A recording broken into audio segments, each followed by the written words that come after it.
Welcome everyone to the State of Serverless panel. I am very excited to be joined today by Aaron Powell, who is Principal Cloud Developer Advocate at Microsoft.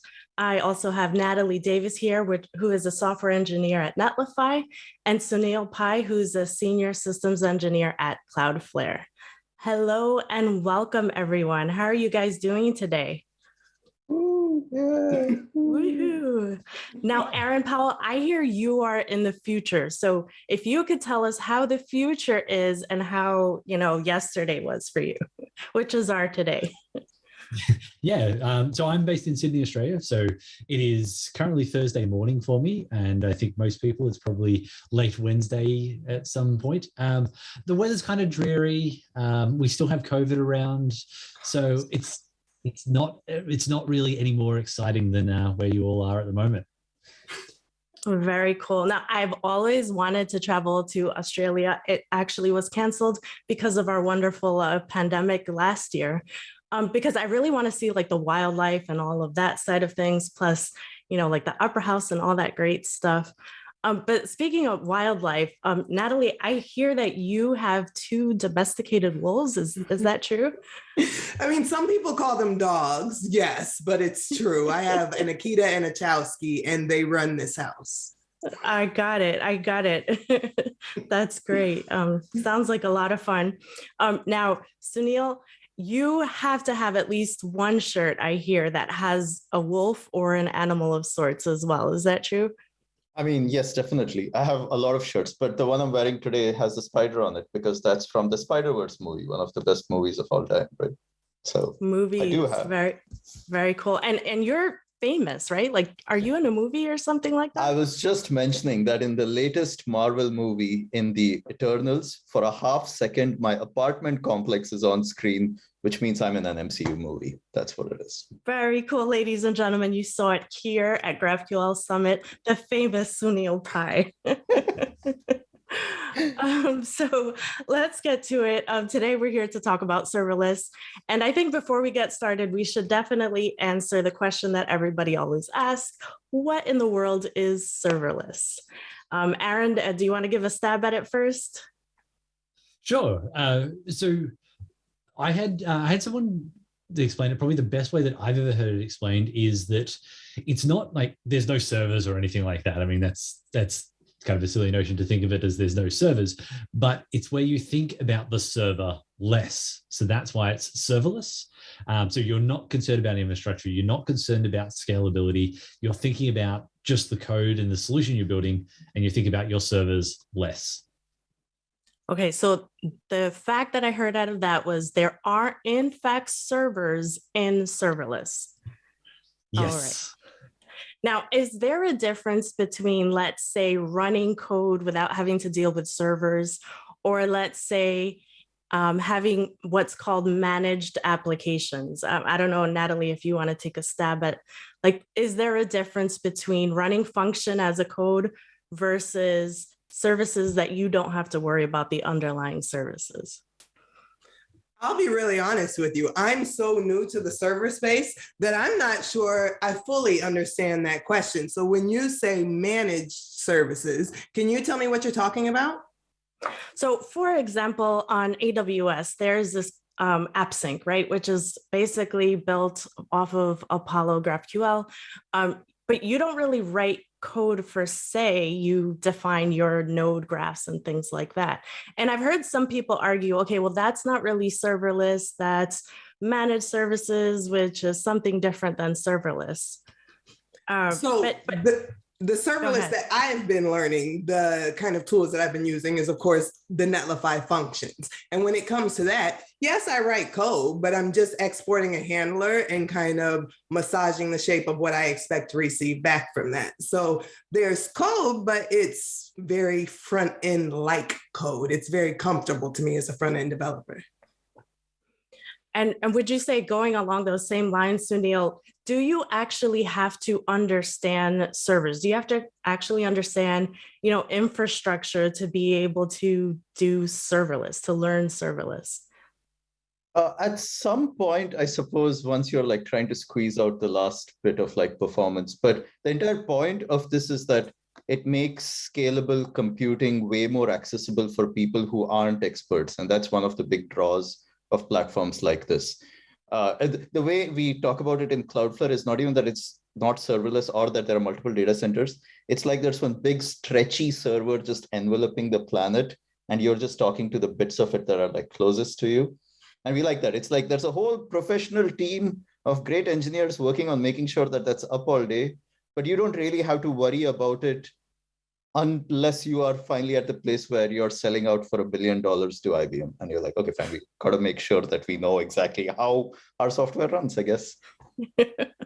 Very cool. So Andrew in the chat basically said this similar thing, AppSync is not really serverless, Lambda is serverless. And to your point, you don't really have to know the infrastructure until you get really heavy into it. What is something that you guys think is really exciting right now about serverless? Like that's like, it makes you say, I need to learn about this. Like Natalie, you mentioned that you're learning it now. What is it that draws you to serverless? I think it's something that Sunil just mentioned. It's the auto scaling and kind of the auto provisions that just come along with serverless. Like I'm a front-end engineer and I'm a new front-end engineer. So thinking about scaling is a big undertaking, but serverless kind of just thinks of that for me. Yeah, we have Travis in the chat saying, doing client side basically is serverless, right? You don't have to worry about it. So now you've kind of gone back into the back end side of things, and you still don't quite have to worry about servers, which is pretty cool. Yeah, I appreciate it. For Aaron, for you, how long have you been tinkering with serverless? I don't know, like whether I want to really admit how old I am on this.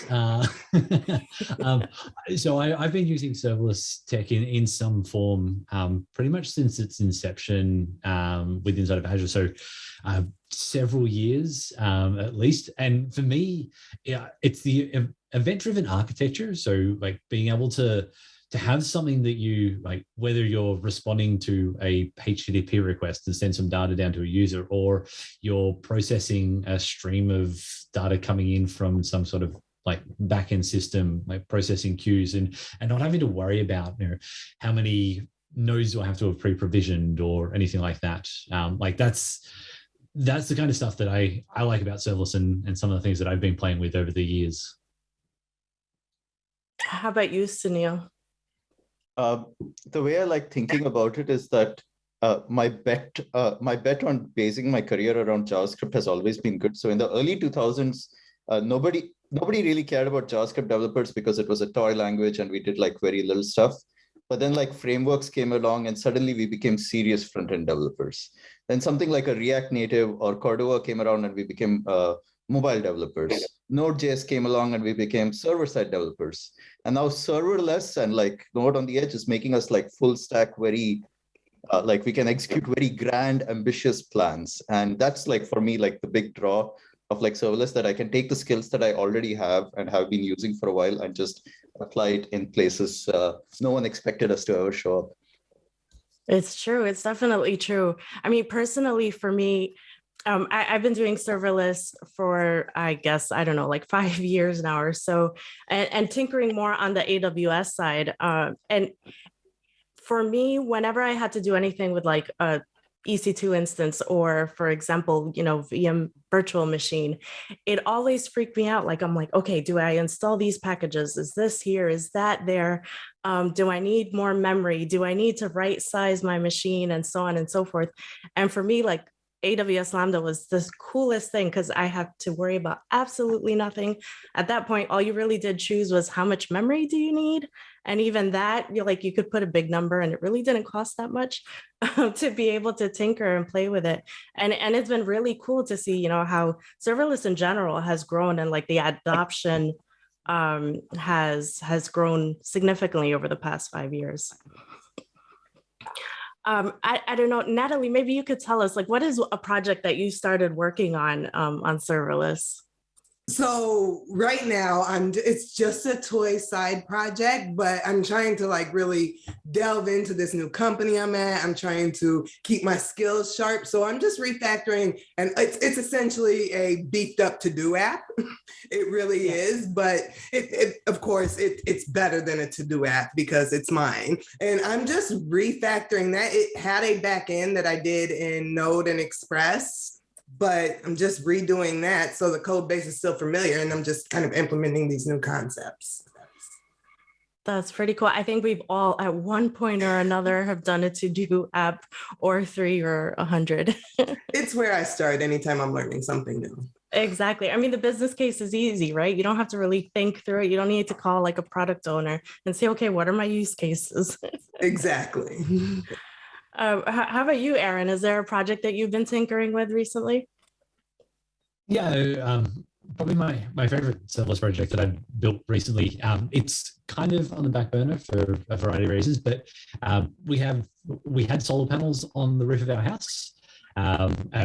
We did because we've demolished that house, so the solar panels are gone. But I wanted to see like what kind of information can you collect from it? How much energy are we generating? How much energy are we using in the house? And that, like, how could I make a smart home based off of that? But I'm a cheapskate. I don't want to have to like pay for infrastructure. So this is what like serverless appeals to me because it's like really cheap in that regard. So I built a little application that would tap into my solar panels running on a Raspberry Pi and then just dump a data feed somewhere. Then I had a bunch of Azure functions that would pull out of that JSON file all different bits of useful information, dump it into storage, and then I'd have other things that would process on that to build out like visualizations of the data. So I could be like, hey, how much power have I generated today? And how much have I done over the previous week? And that kind of stuff. Once we finish building a new house, I want to revisit that and I want to like do a V2 of it.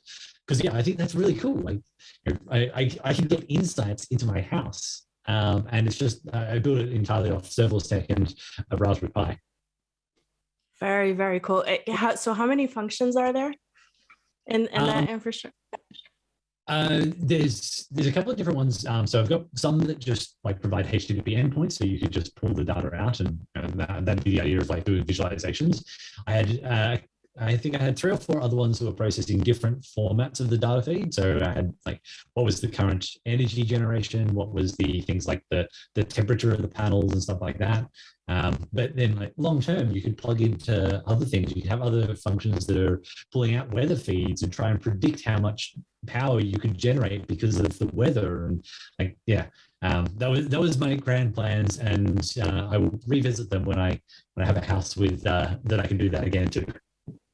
That is honestly pretty cool. It does put our to-do apps to shame. But nonetheless, I mean, given everything that you explained, I think that's pretty cool that you were able to, spin that up and not have to worry about servers, right? And be able to have this really rich orchestration of information, it sounds like, and all that stuff. That's pretty cool. What about you, Sunil? Are you working on any side projects on serverless? Not as cool as Aaron's. But, I mean, no one is. Right. So I have a couple of things. One is I've been trying out like the new React streaming APIs, but the other thing I've been doing, which I've been enjoying. So as front-end developers in the community, we are blessed with like great tooling, like dev tools and emoji logos for every library for some reason, like very beautiful documentation and stuff. And that's not so much the case with like backend stuff. So I've been working on the developer experience of serverless for Cloudflare. So can you attach something like Chrome DevTools to something that's running in the cloud? And have it as like, can you use like console.logs and use like a network tab? And I've been hacking like on that, and it's kind of fun to consider that you can have a Chrome DevTools or debugger running on your laptop, but it's actually connecting to a server that I'm told is close to Heathrow. And that's been fun, trying to make serverless development more accessible to like developers. And that's kind of what I'm hacking on right now. Yeah. That sounds pretty cool. It's neat to, hear other people's like tinkering project. And then you like start getting your like juices rolling. I'm like, okay, next I'm going to do. So I'm working on a project very simple. It's kind of like a scheduling app. It's I'm using a Lambda lift. I don't know if that's a terminology you guys heard before, but it's basically one serverless function that actually serves multiple API endpoints. And I think it's pretty cool, but it's definitely not Aaron level.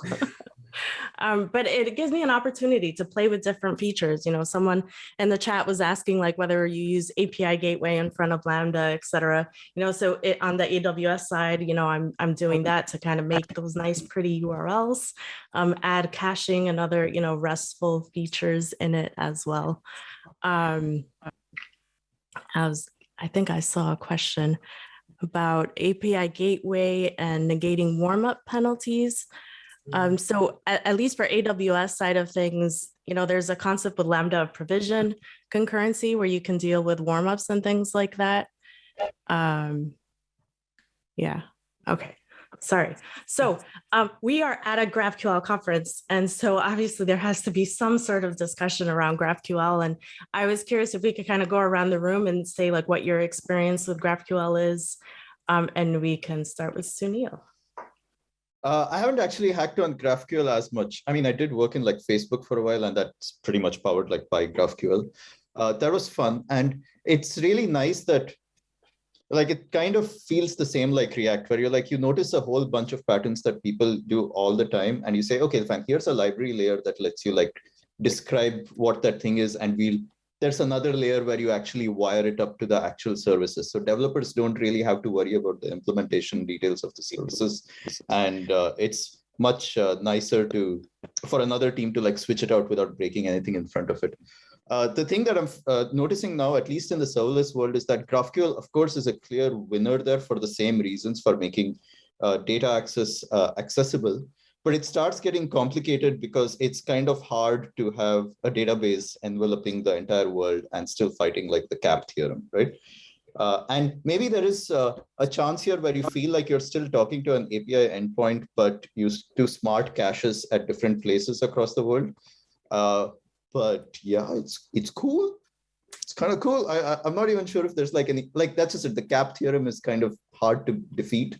But the fact that GraphQL like, can exist as a layer very efficiently, it's such a good fit for serverless because it effectively like GraphQL queries are defined by simple functions that you can then possibly stitch together and spit out of another one. It's such a good fit, I think. Like it's a great story for serverless. Definitely. I don't know, Natalie, if you want to take a stab at anything you've been working on with GraphQL or an app. Well, I touched GraphQL for the first time in my life, maybe 2 weeks ago. I was working on just some health maintenance of a Gatsby template that we have, which was also my first time touching that. So I just entered a whole new world of like, just different tools all at once. But I think what I did like about GraphQL was the playground. The playground was exciting to me. It was really dope to be able to go in there and just kind of massage different things and see different ways I could access what I need. I'm a very visual person, so that playground did it for me. I mean, it's all about documentation, right? And to be able to figure out how to do what and when and why and all that stuff. That definitely, I agree. Like the playground, I mean, the way it's changed over the years too, it's much cooler. And you can kind of tinker with those APIs and then like see all that stitching, like you mentioned, Sunil. What about you, Aaron? What is your exposure or experience with GraphQL? I think the very first time I saw GraphQL was like 5 or 6. When it was first released, I was at a user group in Sydney, and someone was demoing GraphQL. I'm like, this just looks like OData for JavaScript developers. And there is a tweet in my Twitter history that explains that. And anyone that's spent much time in the Microsoft ecosystem will know what OData is. And it's basically, well, it's an XML thing that looks kind of like it does some similar stuff to GraphQL. So I was very much a skeptic on it for a long time. I've done REST APIs, I've done custom designed APIs for backends, and like it just wasn't quite sure about what its value proposition was. But 18 months ago, I had someone ask me about how do you do GraphQL on Azure? So I was like, well, I don't know.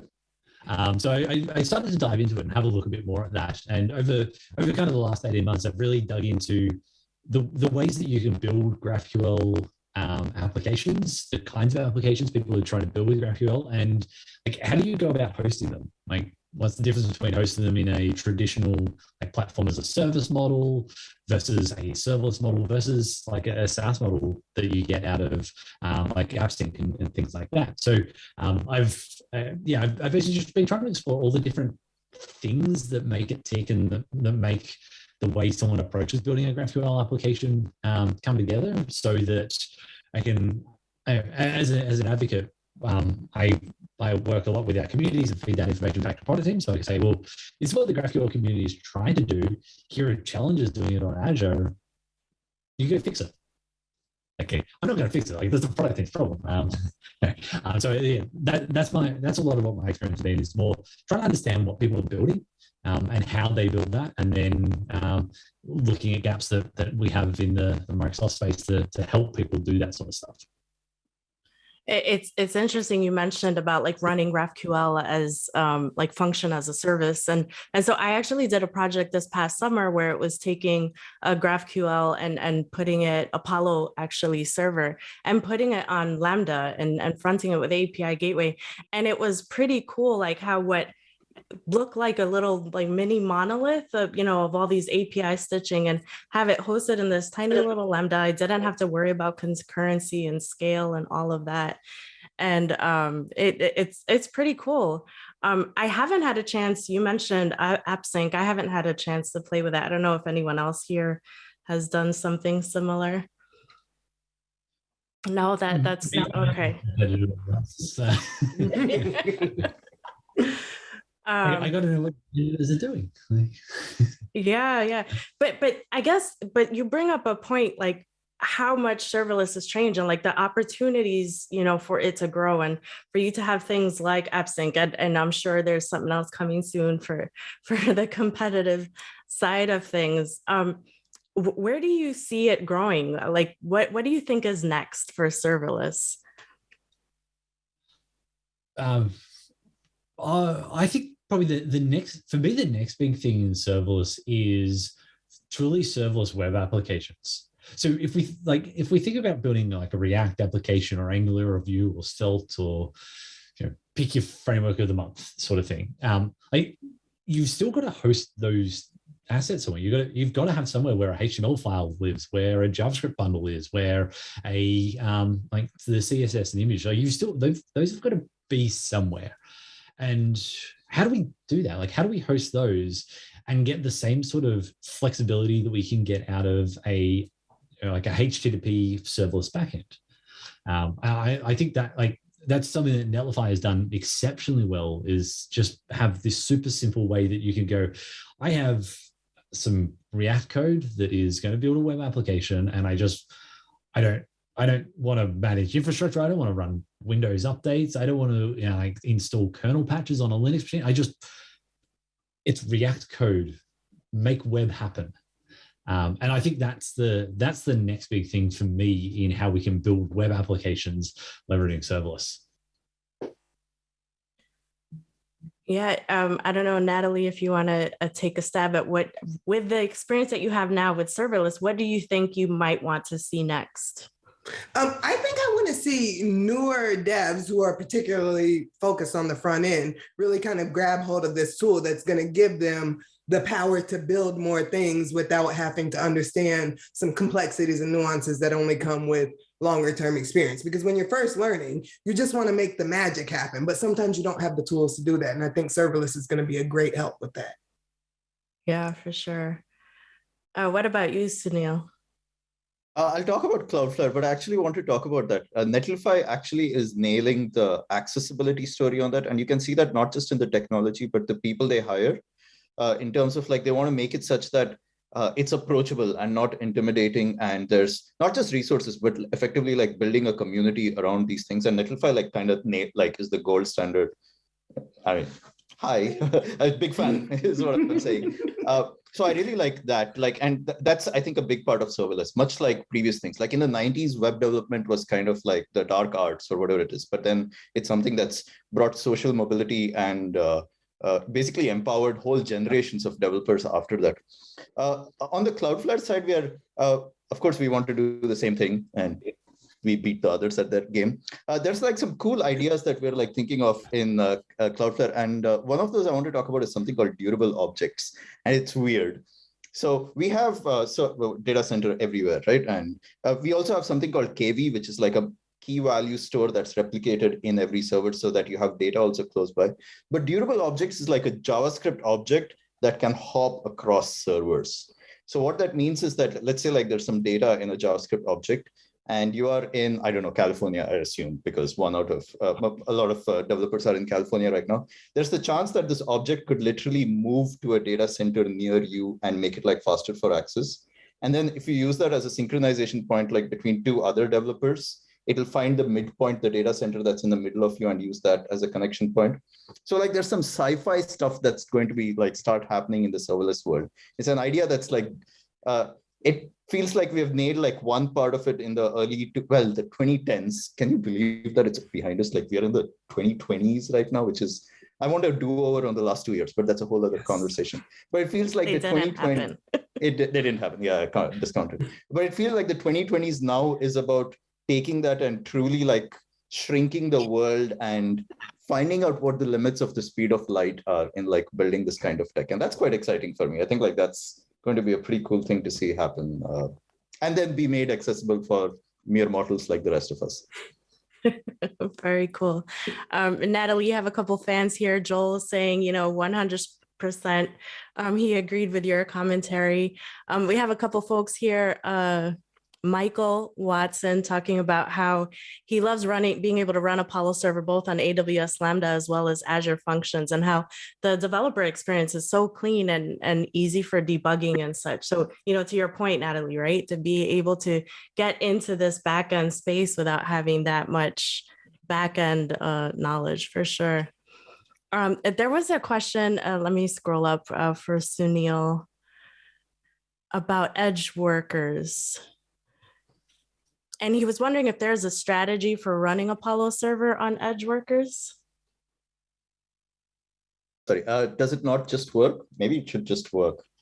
Okay, well, Travis. I'll have to check it out. The idea is the same, that we can run JavaScript isolates, much like Node, that just spin up, do a request and go back. And it's quite nice because it's like a lot faster than the Node. The startup time is a lot faster. In fact, I noticed like a comment about Vercel. Well, like Vercel's new edge functions are Cloudflare workers, but like behind their layer. That's how they're so good, because they use our stuff. Don't get me wrong. Vercel, of course, is the gold standard of developer experience around these things as well. Yeah, it should just work. If it doesn't, well, I guess it's my job to fix that. Please let me know. Yeah, all the stuff should just work on workers. Yeah, for sure. So I'm going to ask you a hard question. Sunil, you kind of started touching on it a little bit before, and Aaron, you mentioned how working with REST APIs versus GraphQL. Do you think that GraphQL can replace REST API? And this is my attempt to start a holy war and then like run off microphone and let folks fight. I wouldn't mind taking a crack at this. So like, it feels like you could still have REST APIs that are underneath GraphQL. The power of GraphQL really is being able to define a number of things at once based on like what a developer wants, and like stitching it together and getting a very precise response, right? If you try to replicate that in REST, you just end up with a shittier GraphQL. Like either you end up with GraphQL or something shittier than that. So it's like describing, it's describing like one of something versus many of something. And I think that's like really the power of GraphQL, that instead of having to do all this logic by hand, where you're like, well, I have a REST API which returns 2 objects. Now I needed to return like 5. It's kind of inbuilt into the language of GraphQL itself. And will it replace? No, it just amplifies it. It amplifies the value of like talking to data. And I think that's cool. Yeah, for sure. I don't know, Oh. Natalie or Aaron, if you want to take a stab at that. Yeah, I'll have a crack at weighing in as well. I don't think that that there's a need for it to try and like GraphQL to try and replace REST, or for REST to try and beat GraphQL or anything like that, because I think fundamentally they solve different problems. Now, like GraphQL was designed by Facebook for Facebook style problems. Now, a lot of companies are not building Facebook style problems. So what I've observed is that I think a lot of people go into GraphQL, but maybe don't know whether or not it is the right fit. They just it's there because, well, we want to go. That's where the market seems to be going. That's where the technology trend is. So let's go with that without kind of looking at it. REST does some things really nicely that are very difficult to replicate in GraphQL, and GraphQL does some things very nicely that are really difficult to replicate in REST. What I think is really cool is this idea of having GraphQL as more of a surface area for a bunch of REST backends, and essentially like the idea of like federation and that you get. I think that is something that you can have that's so powerful. You can't really do that with REST, but it doesn't mean that you've had to implement everything as GraphQL to do that. Like, yeah. That's my take on it, is that it doesn't have to be one or the other. I think you can use both in the same project at the same time, because each have their strengths and their fundamental weaknesses. Yeah, we have a comment here from Andrew. He's basically saying similar, that they both need to exist. They're not the same thing, but the comment I thought was interesting. He thinks it's going to be the data fetching standard. So it sounds like a world where maybe front end, mobile, web, etc., just communicates with GraphQL from this point forward, and really REST becomes maybe like a backend form of communication. I wonder if that's where you were going with it, Andrew. But it's an interesting comment, discussion, right? Like, where would we see ourselves in 5 years, especially now with Apollo Federation or just GraphQL Federation in general, just having that concept where I can have my subgraph, I can have it right along with my function as an endpoint and let folks, query my microservice directly with GraphQL. And maybe there's a world where I decide I don't really need to have REST endpoints anymore. So just publish the GraphQL endpoint. It's pretty interesting.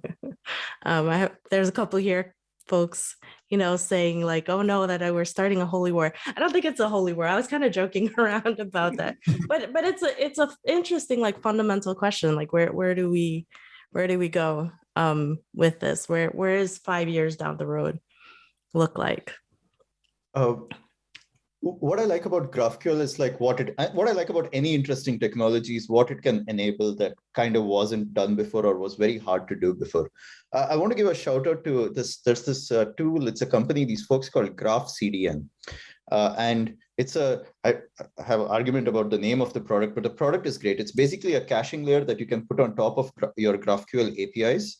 And it uses the Fastly CDN, great product again, to make all your queries faster because it can cache it on the edge. But because it's GraphQL, it can use GraphQL mutations to decide which parts of the cache to invalidate automatically, which is, as said, like one of the hardest computer science problems, right? And these folks, it's not like they solve it completely, but they solve like 95% of it so easily, which again goes back to it empowers somebody who's just put a GraphQL API and doesn't need to hire an incredible expert to get fast and predictable caching like on the edge.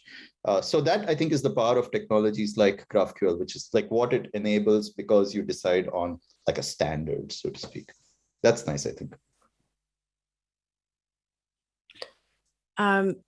So we're getting to the end here. I was wondering if I'm still following the chat here. So if anyone else has any questions, feel free to drop those in. While that's coming in, I wanted to ask you guys, for somebody who's getting started in serverless, what would be some recommendations? What would be some first steps to get started? And maybe Natalie, we could start with you. Yeah, a couple of resources that I really like. Of course, Jamstack Explorers has a great serverless course by Ben Hong, and it's really accessible. I took the course a couple of weeks ago, and I was like, oh, some of this actually makes sense. That's great. And then there is a site called serverless.csstricks.com that has a wealth of resources that I recently discovered, and I'm obsessed with it. Very cool. Aaron, you want to give some recommendations there?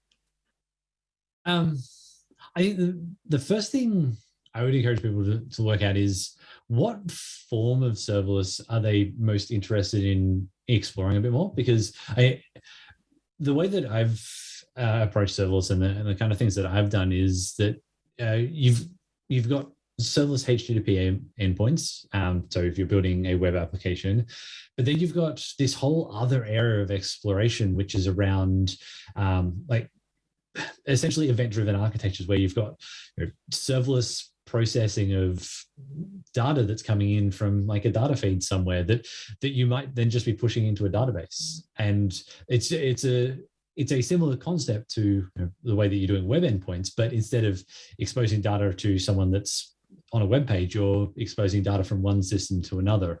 But then there's also like, how do you do maybe containers, but in a more of a serverless model? So things like, I've never used Kubernetes, but there's been some interesting developments over the past kind of 6 to 12 months to make that so much more accessible that I can build stuff and ship them as Docker containers. I don't have to do anything else. Yeah. How about you, Sunil? Some recommendations on getting started and learning serverless? When I was getting started with programming in like 2000 whatever, there were like very few websites, and we had to literally like view source and go on to Usenet groups. But now it's like there's free content everywhere. Get yourself an Egghead account, make a Netlify account, and then just start doing the lessons and like literally piece by piece. Or a Cloudflare account. Oh God, I need to keep reminding myself about that.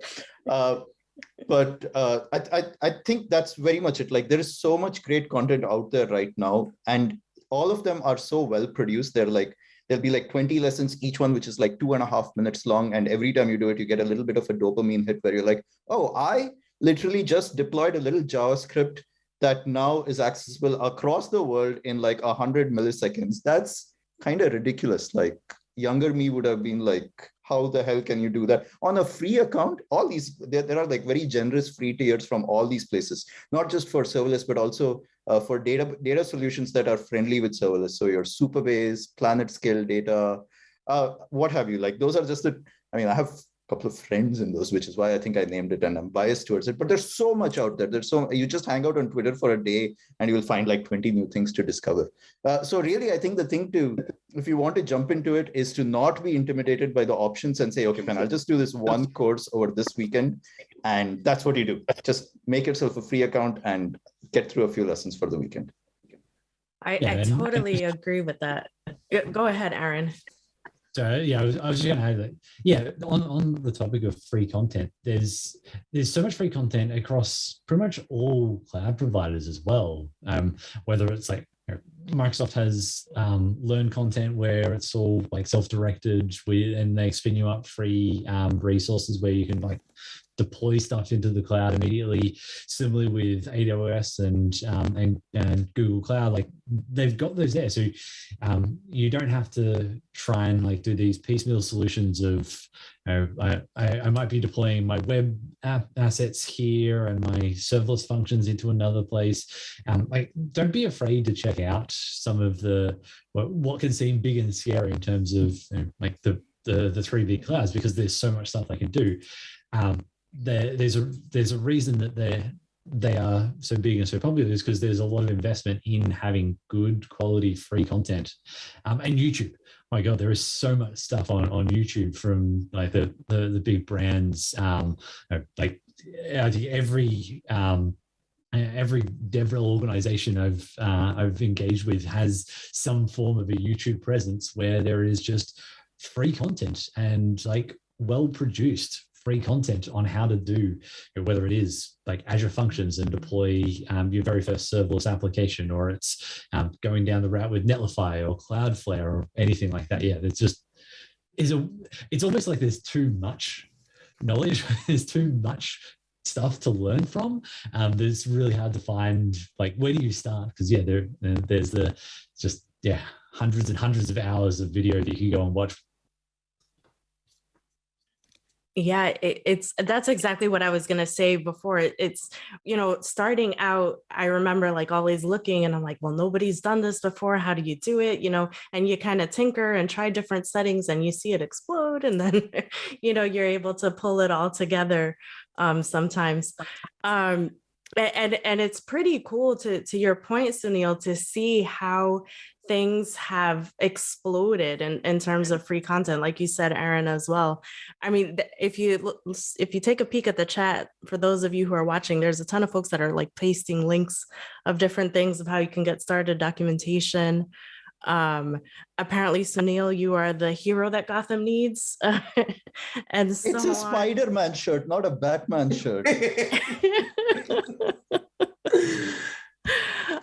But there's just so much content out there. I think at the end of the day, it's get started and try and go from there. I think we're having some issues on the video side. Talking about Aaron is missing and Sunil, you've kind of gotten split in half, but this is a live tech conference. So, I mean, you have to have a couple glitches. I think I saw Ciara say that earlier today. So as we're closing up, we're finishing out here, I guess any last words, any tidbits of information, or where people can reach out to you for any questions, comments, concerns? And we can start with Sunil.